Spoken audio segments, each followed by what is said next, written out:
Thank you to Tully Blanchard here for WrestlingInc.com, WWE Hall of Famer, and of course, legendary Four Horsemen member. Tully, first off, I want to say thank you for taking the time today, and we're going to get right into it here. Your early beginnings in wrestling, your love and passion for it, how did it all begin? Well, I'm second generation. You know, I mean, I was born and raised around this business. It was everything back in those days to get that started. And Jose Lothario was also a trainer along with your dad, right?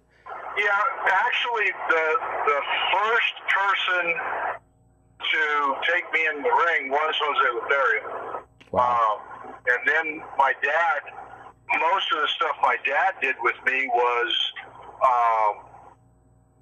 amateur wrestling and stuff like that. And then it was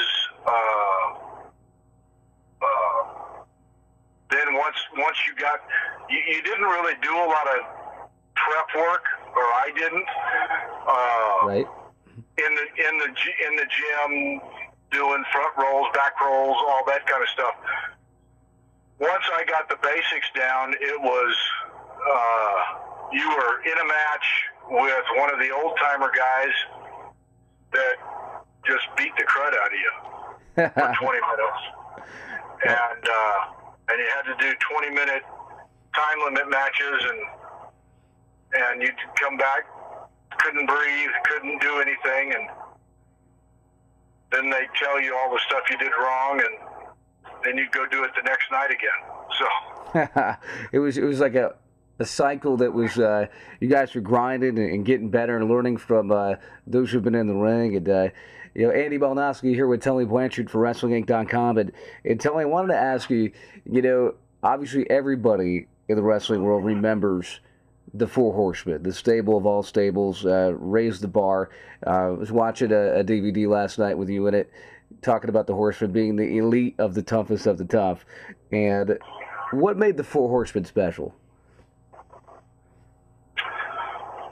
The biggest thing that I have talked about over the course of the last 20-some years, 25 years, is most everything is promoter generated. Right. And it is, I'm going to put these group of guys together and we're going to call them the NWO. We're going to put this group of guys together and we're going to call this manager his stable, Heenan's family. We're going to do this, or Jim Cornette's group, or whatever the case might be. And the Four Horsemen was a group of guys. I was the world television, it was the world heavyweight champion. Arn and Ole were the world tag team champions. Flair and the Andersons were supposedly relatives. Right. But it was a group of guys that were thrust together basically to have 8-man tag matches during the summer and fall, waiting for Starrcade, because they didn't want to give away the Starrcade matches. Mm-hmm. And I was very, very fortunate that I was wrestling Dusty Rhodes at the time. And so I got put into the Andersons versus whoever, the Road Warriors or the Rock and Roll Express, and so I got thrust in there because Dusty was the booker and he wanted to be part of the deal. Yeah. And then Arn, on one of the interviews, called us the Four Horsemen, and it clicked, and it was, and the wrestling fans started taking off with that, and so the power of it was not promoter generated, but fan generated. Right. And because of that, you, 30 years after the fact, you have this following that is just I mean, you can't really explain it. Right. Yeah. Oh, yeah. But you go to these things, and it's bigger than the star power that's there. Mm-hmm.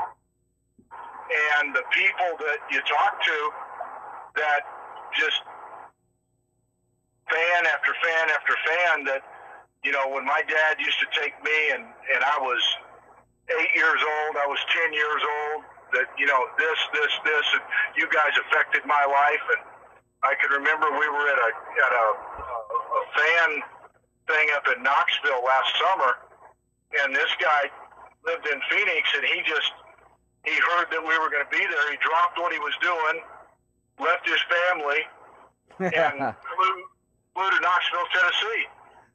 That's dedication. Dedication.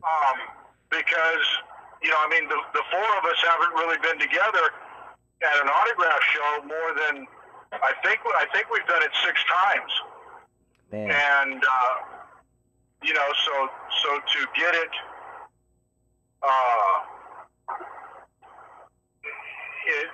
it's still a hot item because it doesn't happen very often.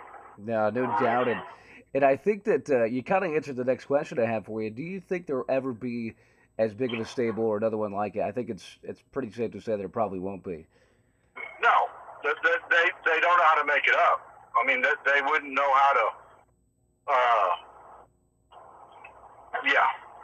without making it and sounding dumb or anything. Right. No. If it could have been duplicated, it would have been resurrected.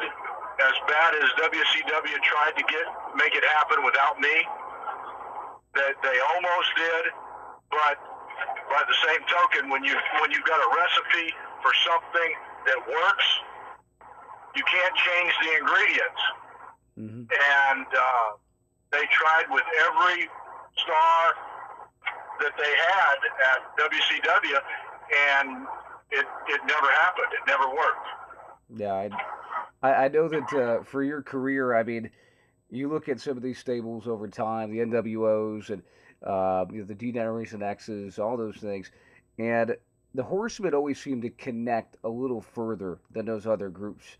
You know, simply because I think it was the passion and the pride you guys had for the product, and I think you guys, would you agree that you guys were just exactly living what you were saying? Oh, absolutely. I mean, what you saw on television is what you saw at the nightclub, what you saw at breakfast the next day. You know, you saw a group of guys get off an airplane, go to the gym, take care of business, and go out with the pretty girls. Love it. You know, what was the craziest moment that you could at least share with us, you know, that you can remember? Four Horsemen, could be inside the ring, outside the ring. For our Wrestling Inc. listeners and viewers out there, what do you think the craziest moment was as a Four Horsemen? Gosh, I don't know that we had a bunch of crazy moments. I mean the things that you know stick out in my mind were, you know, you're sitting in Jacksonville, Florida. We stayed at the hotel, the Holiday Inn at the airport. And so we finished in Jacksonville and just going into the restaurant club to try to have a sandwich and go to bed. And, you know, you walk in and there's a number of guys there sitting on Animal and Hawk were sitting on the other side of the bar. And, you know, back in those days, I was 220 pounds, 5'11", and not the, you know, there's a bunch of people 5'11", 220. Right. And you get some drunk cowboy, and who does he want to go pick on? He's going after Tully. No, he's not looking for me. They go pick on friggin' Animal and Hawk. You know, and I mean, I used to just, I mean, it was entertaining. You know, you get some drunk wanting to be And he goes and picks on the 330-pound guy that can squash you. Oh, man. And it never failed, that kind of stuff.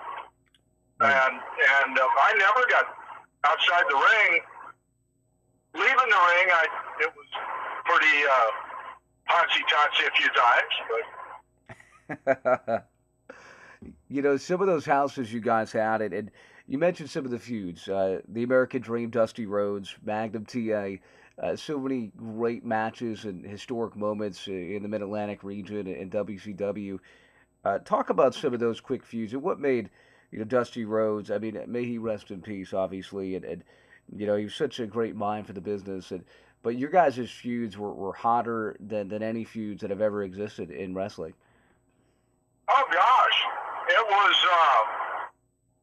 it was when Dusty took over the book for Crockett and was going to come in and dazzle everybody, and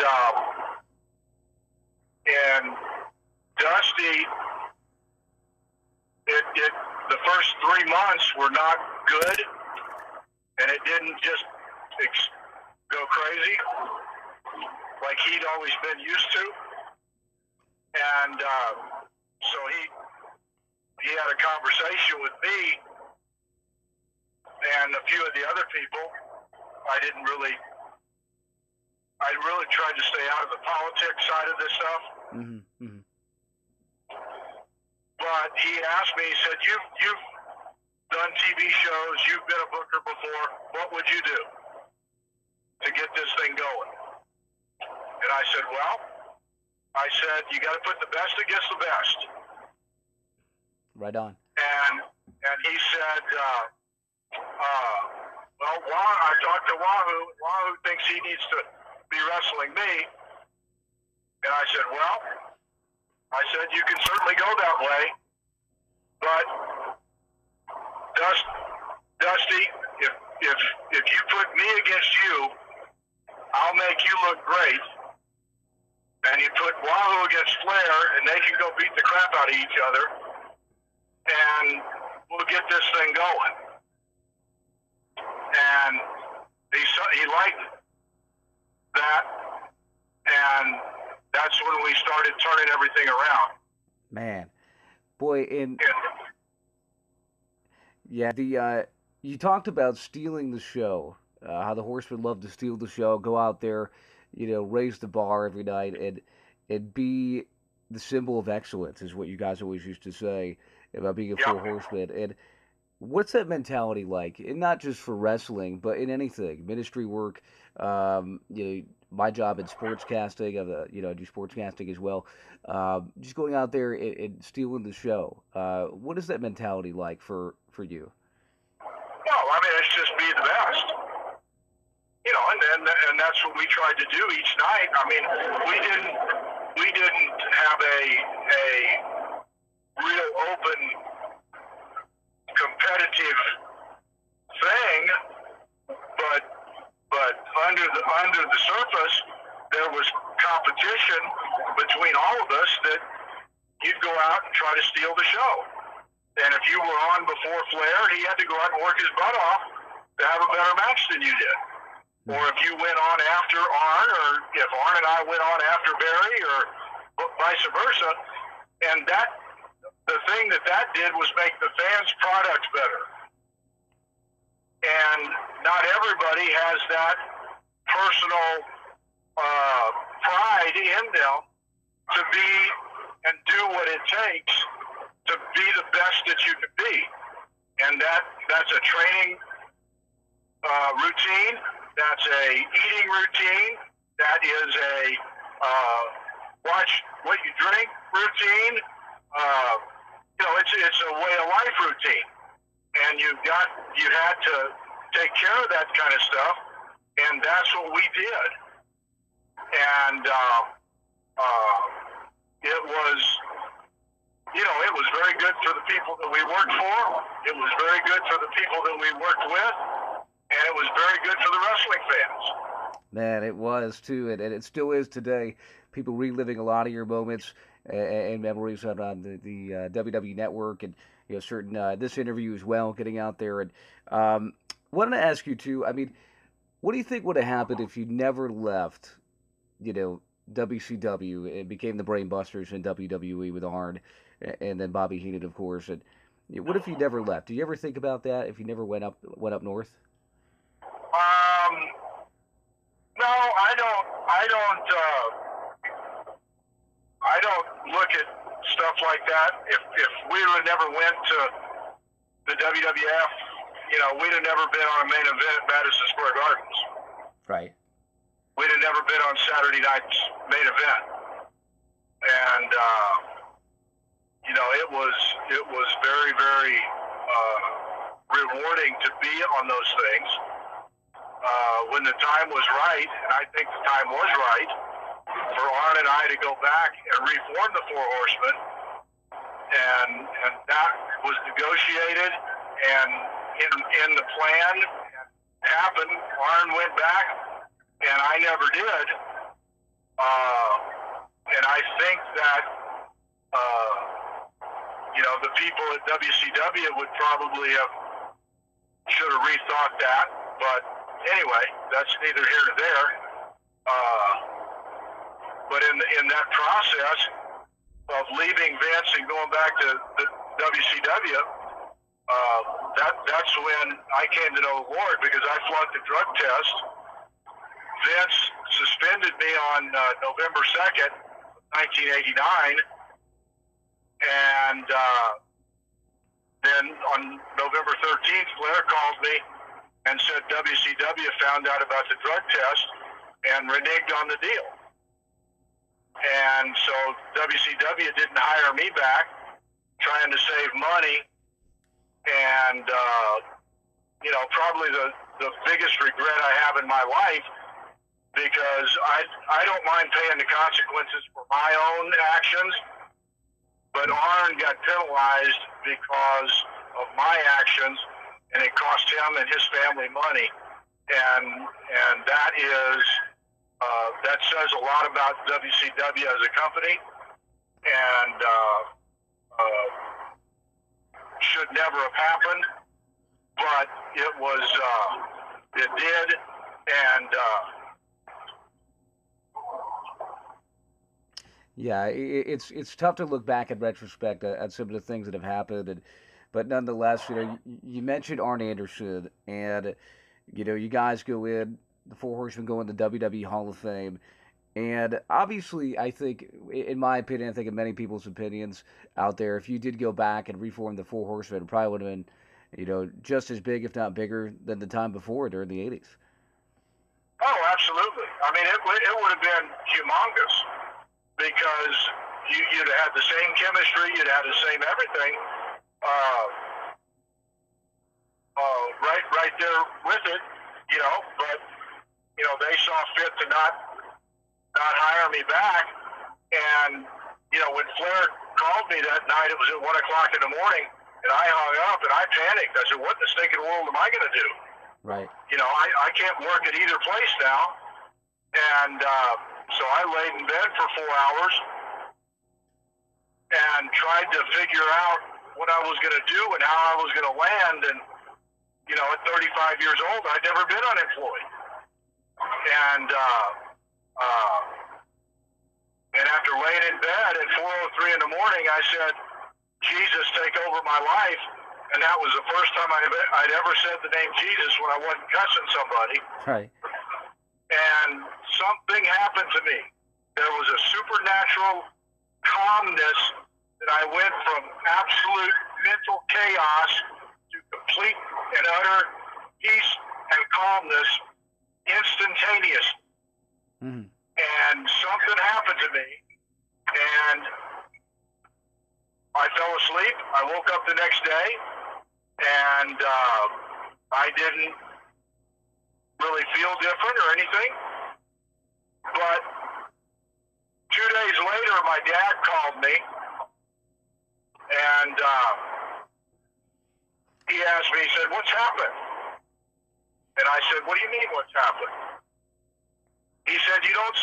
you sound different. I said, what do you mean I sound different? I didn't get drunk yesterday. You know, I didn't, you know, blah, blah, blah. And so he said, you're not cussing. And I went, I kind of held the phone and I went, wow, I'm not. And I mean, I was a guy that, you know, I had to be F this and F that. It was a verb, adjective, adverb, noun, verb. Everything. It was, you know, the Jim Carlin comedy routine on the F-bomb. You know, that was kind of what I held true to. Right. And I wasn't cussing, and I wasn't concentrating on not cussing.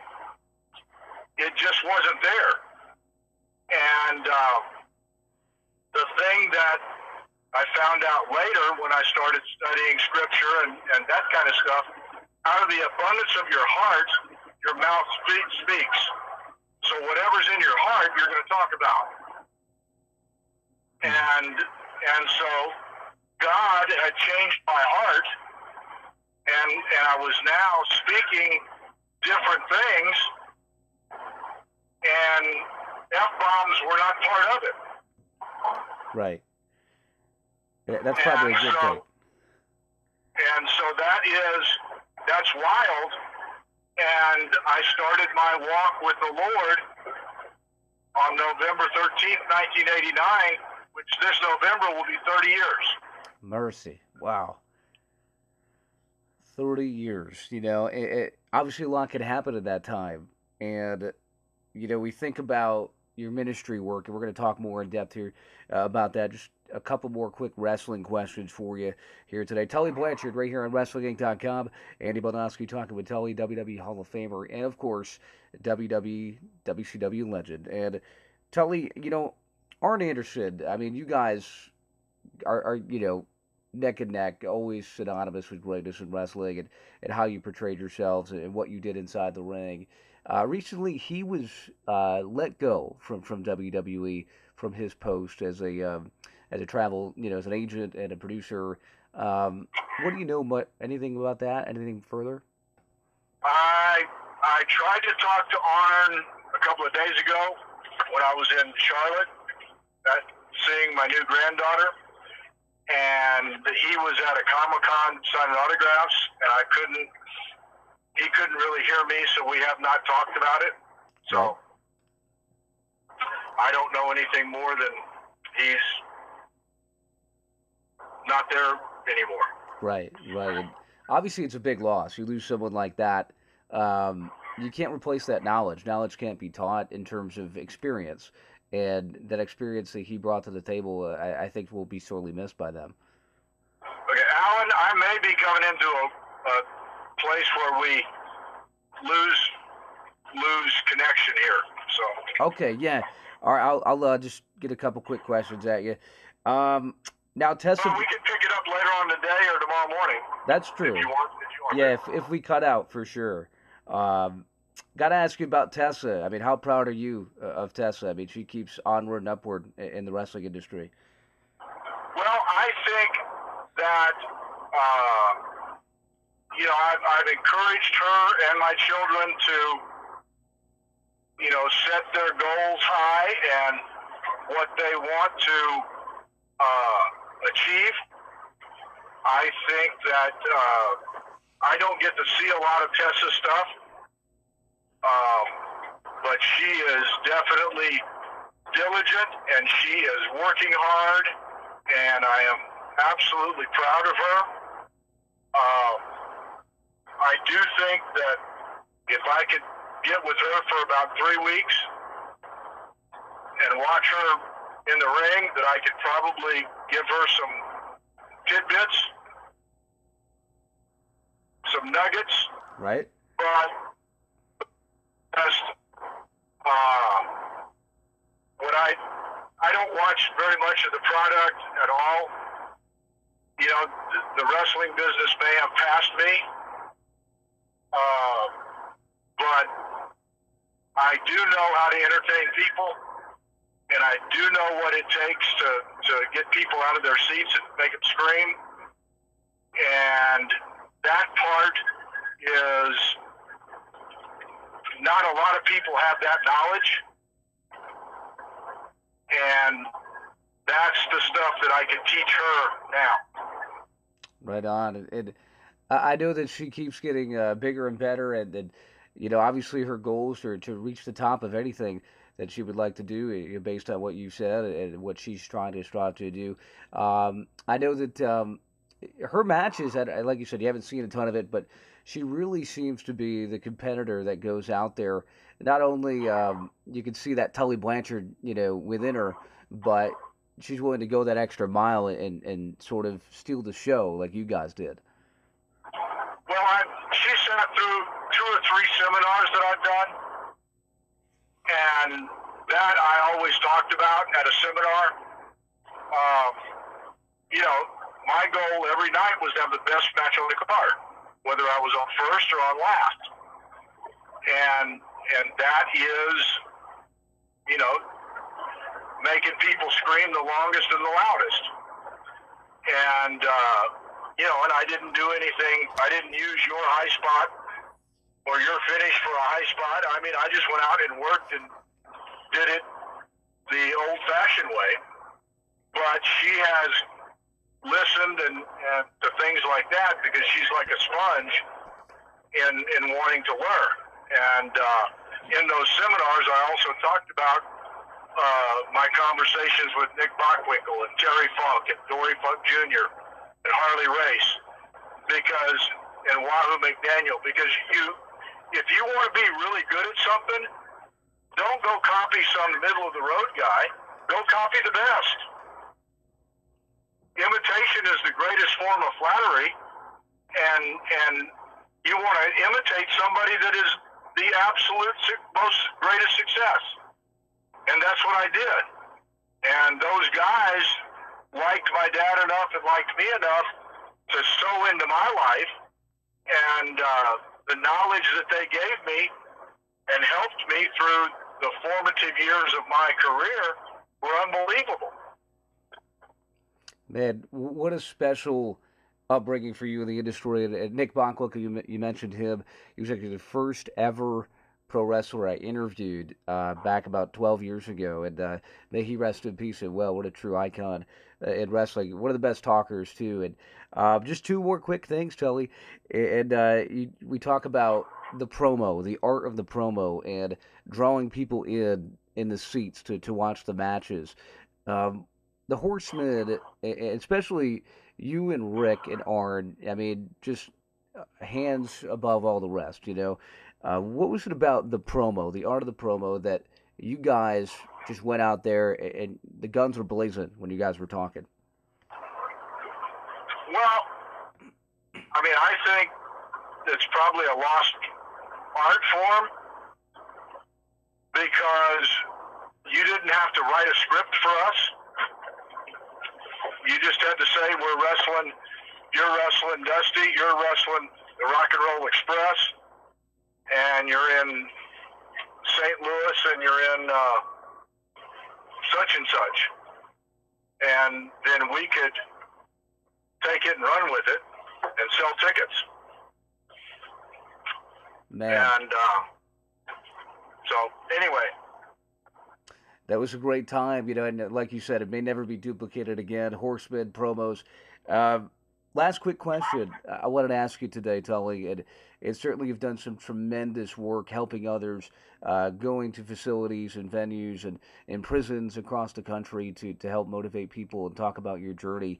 When someone looks at you and you look at them and they're looking for something, whatever it may be, about their life situation, about improving it, about getting better, what do you tell them, you know, as in the ministry and to improve their quality of life?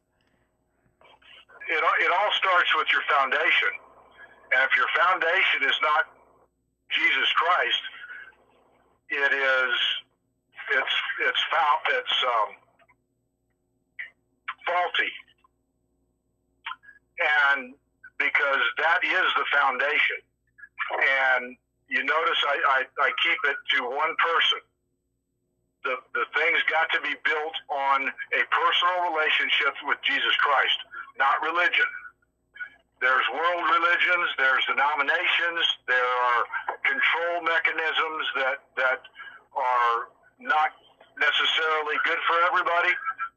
But if you can take it back to a personal friendship with Jesus and learn about his life by reading the Bible, you will have 3 steps ahead of everybody else by doing that. Boy, that's excellent, Tully. And, you know, we wish you nothing but the best in the future of the ministry. Obviously, it was fantastic talking about pro wrestling here today and talking about your history. And also, can you give us a little sneak peek about what's coming out next? Obviously, you're writing something pretty special.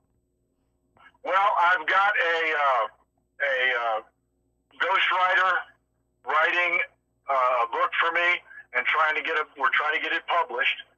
And hopefully it'll be out within the next year.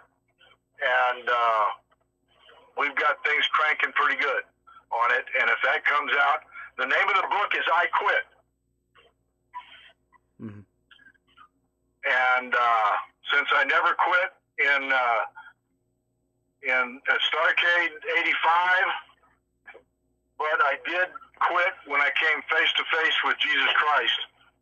And when I learned how to depend on him, my life changed and everything about me changed. So. Wow. Well, we can't wait for it to come out, Tully. And I leave the door open for you here at the very end. Leave it open for you. Any final thoughts or observations right here with Andy Malnoske here on WrestlingInc.com? Well, I'm just thrilled that you guys still want to hear anything I got to say. No doubt about it. Absolutely. Well, Tully, we want to say thank you so much. And, you know, it really is an honor to talk to you and a privilege. And, you know, the very thing that's special about all of this is that, you know, what you do, hitting the pavement every day, helping your fellow man, and that really is a true testament to your will and your desire to make this place better and certainly the wrestling industry and beyond. So, Tully Blanchard, thank you so much for WrestlingInc.com. We'll look forward to that book really soon. Thank you.